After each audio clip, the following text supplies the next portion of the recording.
Hai sahabat semua, jumpa lagi kita akan belajar fisika bersama.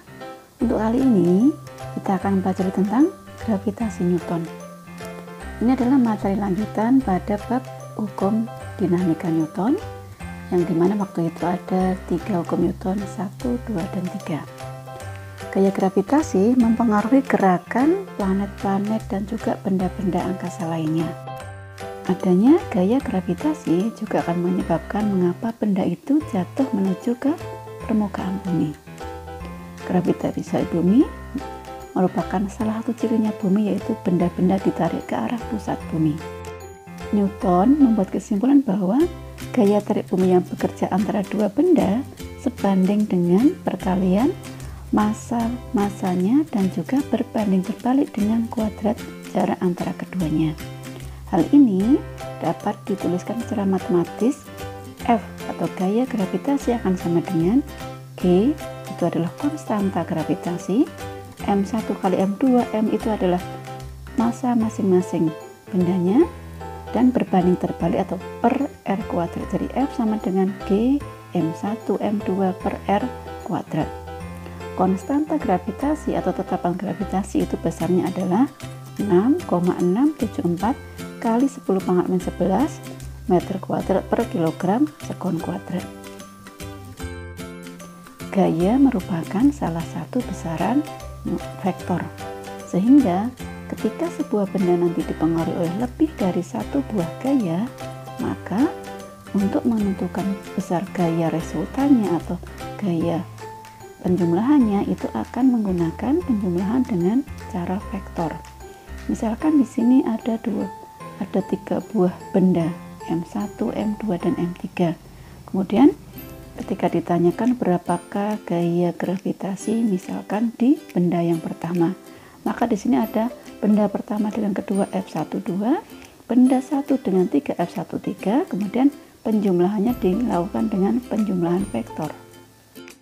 Kemudian kita lanjutkan dengan percepatan gravitasi. Percepatan gravitasi, ketika di sini kita tuang di bumi, kita gunakan dengan hukum kedua Newton. F sama dengan ma. A-nya adalah percepatan gravitasi bumi. Maka M kali G sama dengan konstanta G, M-nya M bumi, kemudian M benda per R kuadrat. Jadi besarnya percepatan gravitasi G kecil sama dengan G M per R kuadrat. Kita lanjutkan, apabila ditanyakan berapakah percepatan gravitasi suatu planet dibandingkan dengan planet yang lain, atau G2 sama dengan R1 per R2 kuadrat dikalikan G1.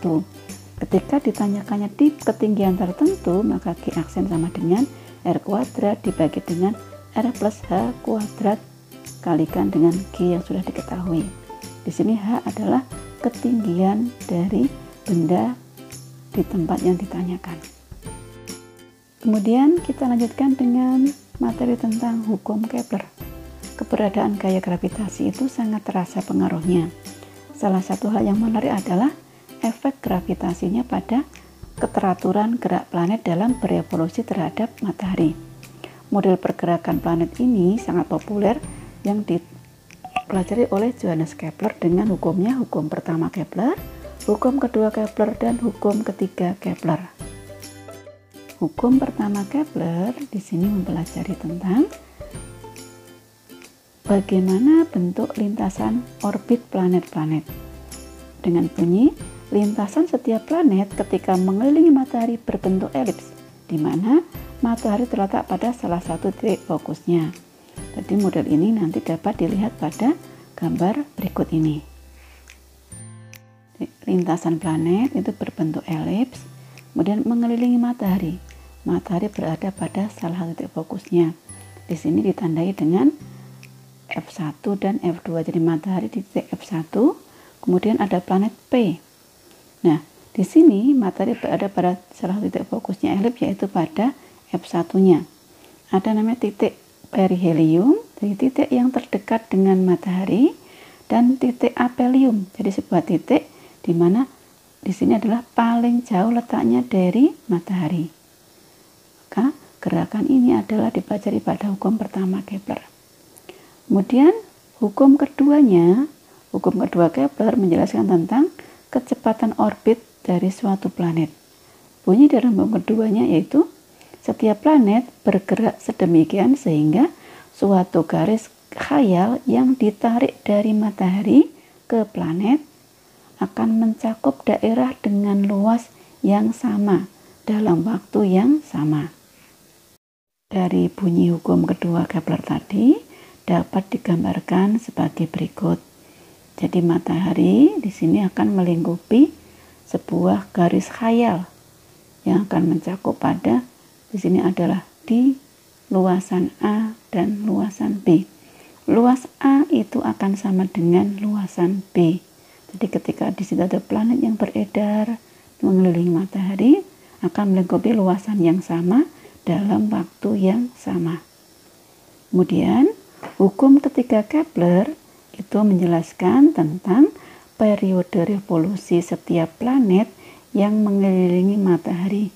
Hukum ketiga Kepler berbunyi kuadrat periode suatu planet sebanding dengan pangkat 3 jarak rata-rata dari matahari. Secara matematis dapat dituliskan dengan T1 per T2 kuadrat akan sama dengan R1 per R2 pangkat 3. Oke, demikian tadi pembelajaran kita pada kali ini tentang hukum gravitasi Newton. Terima kasih.